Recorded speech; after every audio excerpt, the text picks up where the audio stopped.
Welcome, dear students, JRPS Junior College, Naranggaon, online lecture, subject Agriculture Science and Technology, Standard 12.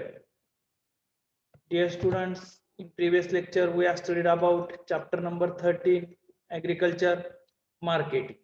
In today's lecture, we are going to start our new chapter, chapter number 14, Preservation, part first. Preservation means storage of food material in long period of time is known as preservation. Preservation म्हणजे काय तर विशिष्ट काळासाठी त्या ठिकाणी अन्न पदार्थ साठवून ठेवून त्याला आपण प्रिझर्वेशन असं म्हणतो. तर आजच्या ह्या चॅप्टर मध्ये आपण प्रिझर्वेशन संबंधित जे काही लॉज आहेत ते लॉज या ठिकाणी पाहणार आहे.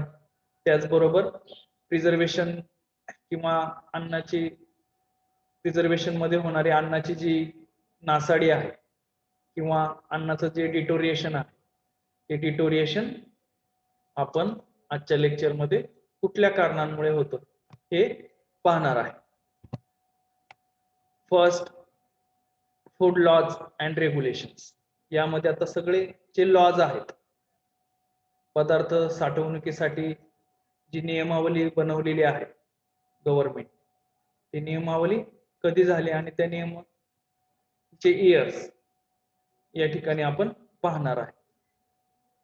Various acts and orders for food safety in India are in which Preservation of Food Adulteration Act 1954.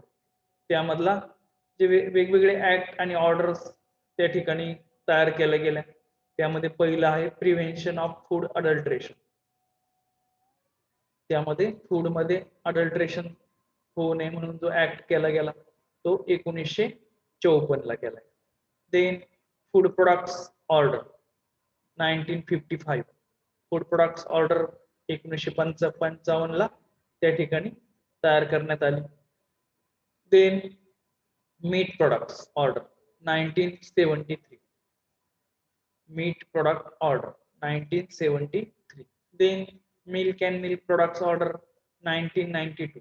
दूध आणि दुग्धजन्य जे पदार्थ आहेत त्यांच्यासाठी काही नियमावली 1992 ला त्या ठिकाणी तयार केली गेली. Then edible oil packaging regulation order 1998. जे खाद्यतेल पॅकिंग करण्यासाठीच्या ज्या ऑर्डर आहेत ती ऑर्डर 1998 ला त्या ठिकाणी तयार केली गेली. Then standard of weights and measure act and rules 1956. त्या ठिकाणी वजन जे असतं पदार्थांचं पॅकेजिंग मधलं त्याचं स्टँडर्डायझेशन करण्यासाठी जे काही रूल्स केले गेले ते 1956 लाच त्या ठिकाणी केले आहेत. Then essential community act 1955. Essential community act 1955. This were governing food products regulation. आता हे जे ऍक्ट आहेत हे काय आहेत? गव्हर्निंग फूड प्रोडक्ट्स रेग्युलेशन म्हणजे फूडचं पॅकेजिंग पासनं त्याचं जे अडल्ट्रेशन्स आहेत ते त्या ठिकाणी मेंटेन ठेवण्याचं काम हे ऍक्ट करतात. परीक्षेच्या दृष्टीने ज्या स्पर्धा परीक्षा आहेत एमपीएससी किंवा युपीएससी मध्ये हे अडल्ट्रेशनचे किंवा जे food laws and regulation act वरती या ठिकाणी प्रश्न विचारले त्याचे इयर्स विचारले जातात. देन ह्या चॅप्टरच्या दृष्टीने आपल्यासाठी महत्वाचा जो ऍक्ट आहे the food safety and standard act FSSA. Food safety and standard act FSA हा जो ऍक्ट आहे तो ऑगस्ट 2006 ला याची निर्मिती झाली. The FCI is an independent statutory authority with its headquarters in New Delhi. त्यालाच आपण FCI असं म्हणतो. Food safety and standards act असं त्याचं लॉंग फॉर्म आहे. Independent statutory authority. त्याचं हेडक्वार्टर न्यू दिल्ली येथे आहे, नवी दिल्ली येथे आहे. Then administered by ministry of health and family welfare. तर हा जो ऍक्ट आहे किंवा याचं जे हेडक्वार्टर आहे ते ministry of health and family वेलफेअरच्या अंडर त्या ठिकाणी त्याचं कामकाज चालतं. Then operates through 4 regional offices in New Delhi, Kolkata, Mumbai and Chennai. तर याचे 4 रिजनल ऑफिसेस आहेत. किती आहे? 4 रिजनल ऑफिसेस. तर न्यू दिल्ली, कोलकाता, मुंबई अँड चेन्नई या ठिकाणी त्याचे रिजनल ऑफिस आहे. आणि 4 सब रिजनल ऑफिसेस, त्याचबरोबर काही दुय्यम त्याची कार्यालय आहेत. त्यामध्ये लखनौ, चंदीगड, गुवाहाटी अँड कोची या ठिकाणी FCI चे काही रिजनल सब रिजनल ऑफिसेस आहेत. Then organisation structure of FCI. याचं जे ऑर्गनायझेशन स्ट्रक्चर आहे ते या ठिकाणी थोडक्यात लक्षात ठेवा. चेअरपर्सन ऑफ FCI या ठिकाणी तो जो अध्यक्ष आहे तो या ठिकाणी आहे. Then chief executive officer of FCI, त्याच्या अंडर 2 डिपार्टमेंट चालतात. State food authority, food safety commissioner. Food safety commissioner या ठिकाणी असतो. देन सेंट्रल फूड अथॉरिटी एक ऑफिस त्याच्यामध्ये आहे. आता कमिशनरच्या अंडर त्या ठिकाणी regulation authority and licensing authority हे 2 डिपार्टमेंट चालतात. रेग्युलेशन अथॉरिटी मध्ये city, municipal corporation, town panchayat, gram panchayat हे याच्यामध्ये रेग्युलेशन अथॉरिटी मध्ये काम करतात. देन लायसनिंग अथॉरिटी म्हणजे लायसन प्रोव्हाइड करते, त्यामध्ये designated officers and food safety officers त्याच्यामध्ये असतात. देन सेंट्रल फूड अथॉरिटी च्या अंडर त्या ठिकाणी FCI चं हेडक्वार्टर मध्ये काम चालतं. Then regional and zonal offices जे आपण मागच्या स्लाइड मध्ये ते पाहिले. Then administration at state level म्हणजे राज्याच्या लेवलला त्या ठिकाणी कशा पद्धतीने ऍडमिनिस्ट्रेशन चालतं, त्यामध्ये फूड सेफ्टी जो कमिशनर आहे तो कमिशनर त्या ठिकाणी जी वेगवेगळे डिपार्टमेंट्स आहेत त्यामध्ये तो त्या ठिकाणी लक्ष देत असतो. त्यामध्ये डेसिग्नेटेड ऑफिसर्स त्याच्याकडे त्या ठिकाणी असतात.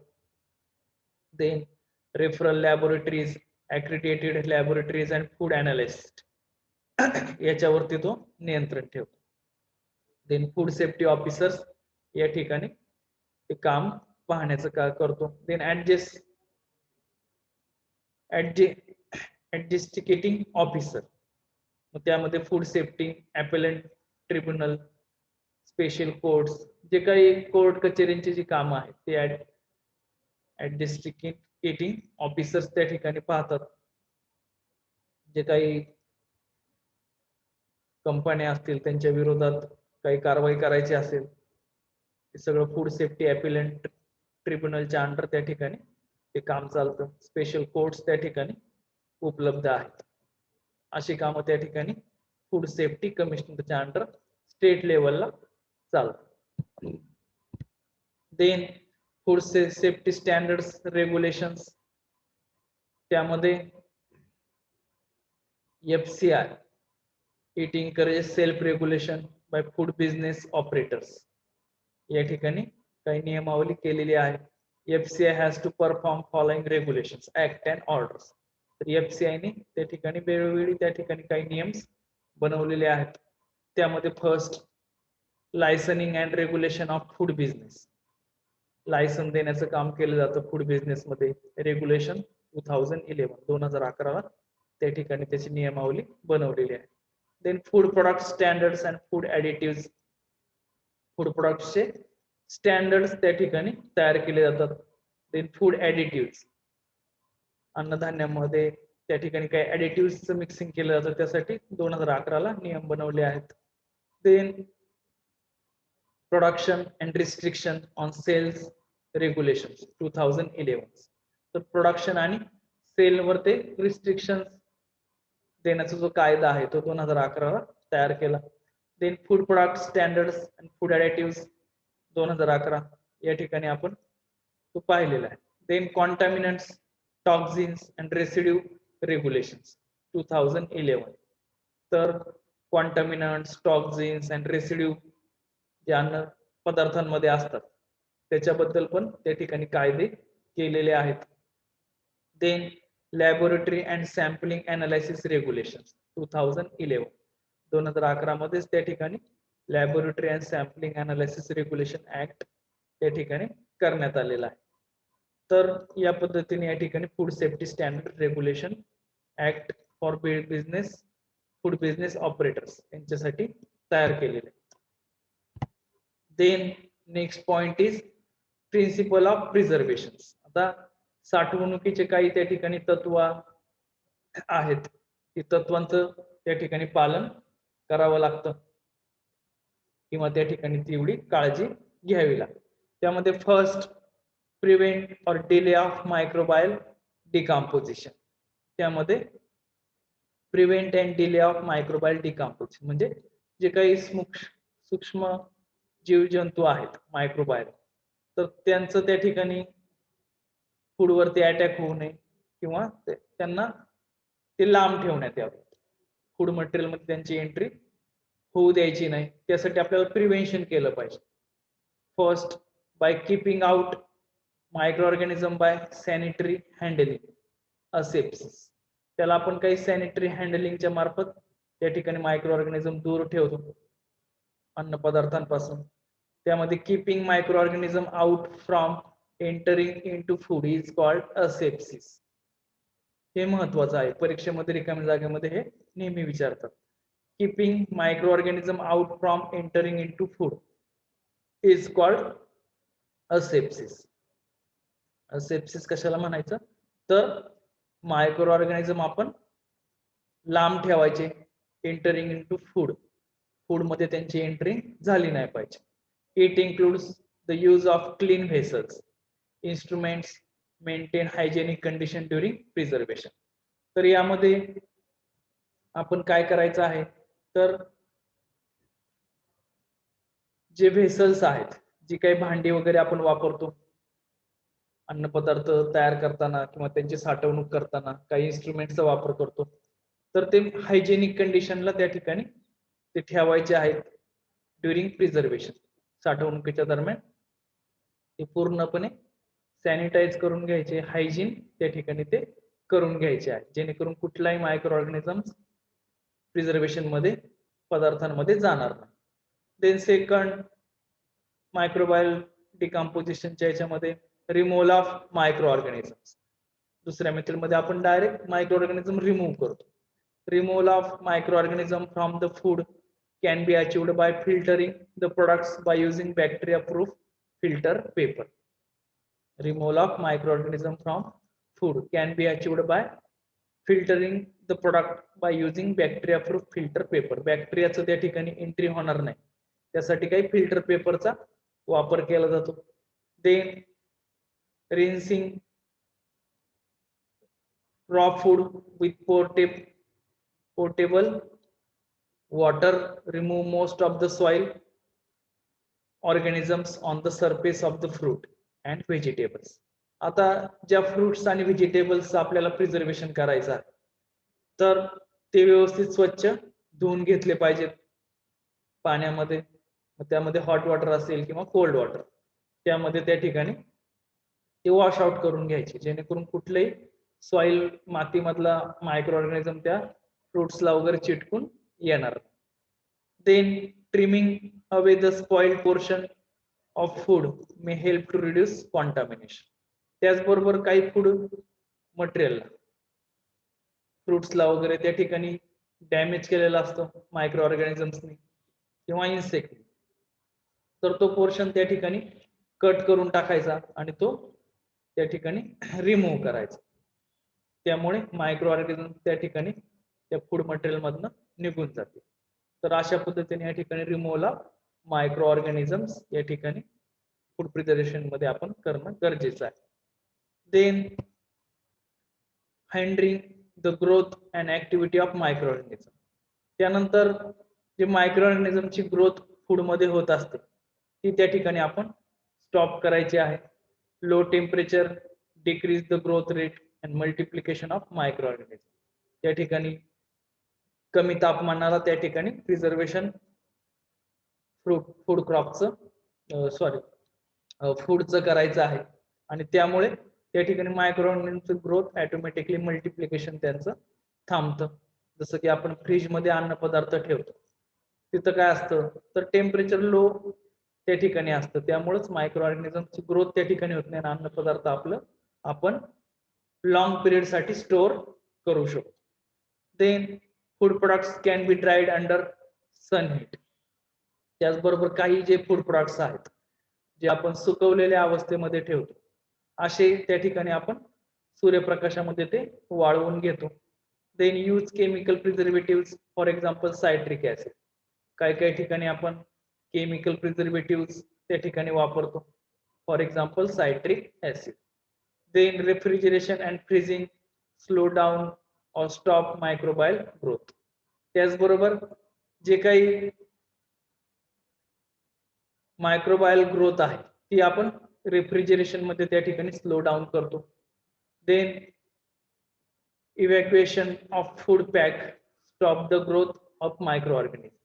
त्यानंतर जे फूड पॅक आहेत ते त्या ठिकाणी इव्हॅक्युएशन आपण करतो, त्या ठिकाणी ते मोकळे करून घेतो जेणेकरून मायक्रो ऑर्गॅनिझम्स तर त्याच्यामध्ये असतील तर ते त्या ठिकाणी आपण रिमूव्ह करू शकतो.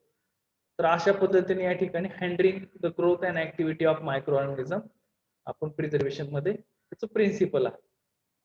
Then killing micro organism by heat.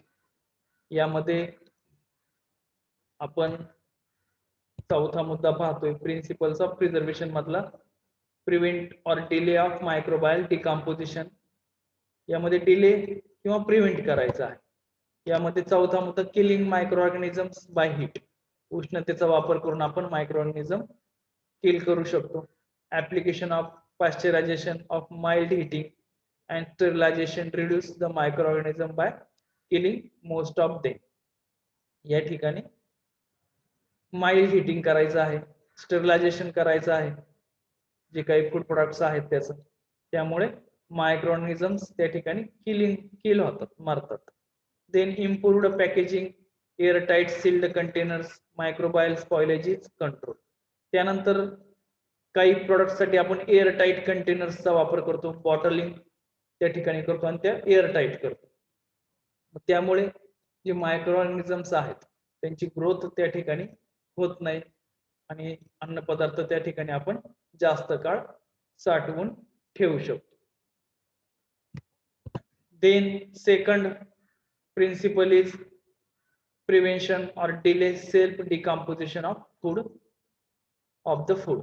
त्यामध्ये काय करायचंय, prevention or delay self decomposition. त्या ठिकाणी अन्न पदार्थांमध्ये काय होतं तर आतल्या आत त्यांच्यामध्ये काही एन्झाइम्स तयार होतात आणि त्यामुळे त्या ठिकाणी त्यांचं डिकम्पोजिशन होत असतं. त्यामध्ये ते कंट्रोल करण्यासाठी by destruction or inactivation of enzymes.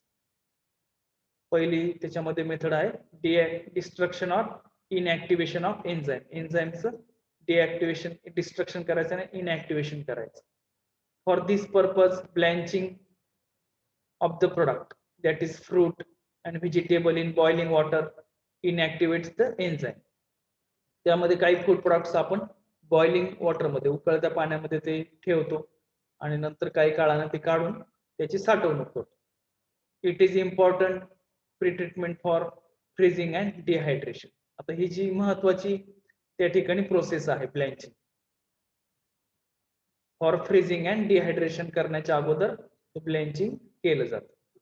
Then by destruction or delay of purely chemical reaction. त्यामध्ये अन्न पदार्थांमध्ये काही केमिकल रिएक्शन होतात त्या ठिकाणी थांबवायच्या. In this method chemical reaction responsible for spoilage are checked by preventing oxidation reaction with the help of antioxidant. त्या ठिकाणी काय करायचं आहे, ज्या काही केमिकल रिएक्शन होतात अन्न पदार्थांमध्ये त्यामध्ये त्या प्रिव्हेंट करायच्या, ऑक्सिडेशन रिएक्शन त्या ठिकाणी प्रिव्हेंट करायच्या with the help of antioxidant. अँटीऑक्सिडंटचा वापर करून त्या ठिकाणी ते थांबवायचे आहे. मग त्यामध्ये फ्युम्स और solution of sulphur is commonly used for this purpose. मग यामध्ये सल्फरच्या काही फ्युम्स म्हणजे वाफा किंवा सोल्युशन लिक्विड फॉर्म मध्ये त्या ठिकाणी ते सल्फर वापरलं जातं. त्यामुळे केमिकल रिएक्शन्स त्या ठिकाणी आपल्याला स्टॉप करता येतात किंवा प्रिव्हेंट करता येतात. Then last point of principle of preservation मधला prevention of damage caused by insect, rodent and mechanical causes.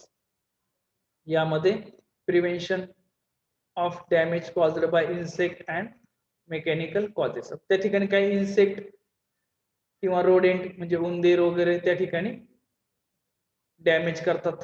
ते कंट्रोल करण्यासाठी careful handling, proper packaging will check the mechanical damage of fruit and vegetables.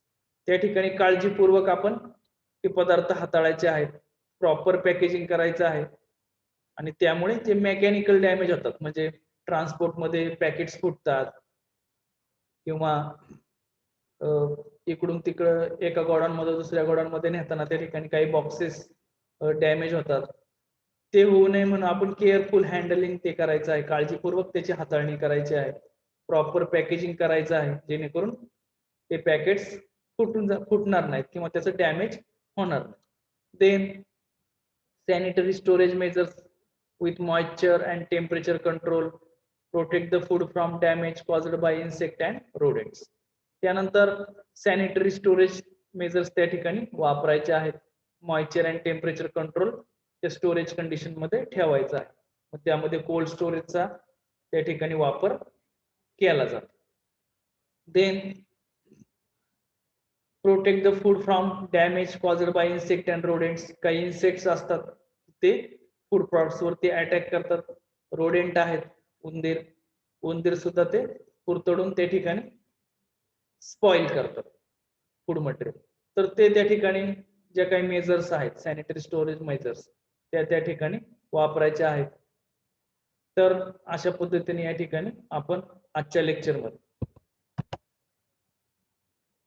सुरुवातीला food preservation चे rules act त्याचे lodge पाहिलेले आहेत. FCI चं काम काय आहे, वर्क ऑफ FCI त्या ठिकाणी पाहिलेलं आहे. त्याचं जे स्टेट लेवलला किंवा सेंट्रल लेवलला जी बॉडी आहे त्यांचं वर्क काय आहे ते आपण पाहिले. त्याचबरोबर प्रिन्सिपल्स ऑफ प्रिझर्वेशन त्यामध्ये आपण 3 प्रिन्सिपल आहेत. Prevention or delay of microbial decomposition, then prevention or delay self decomposition of the food, then prevention of damage caused by insect, rodent and mechanical causes. हे 3 प्रिन्सिपल्स त्या ठिकाणी आजच्या lecture मध्ये आपण पाहिलेले आहेत. तर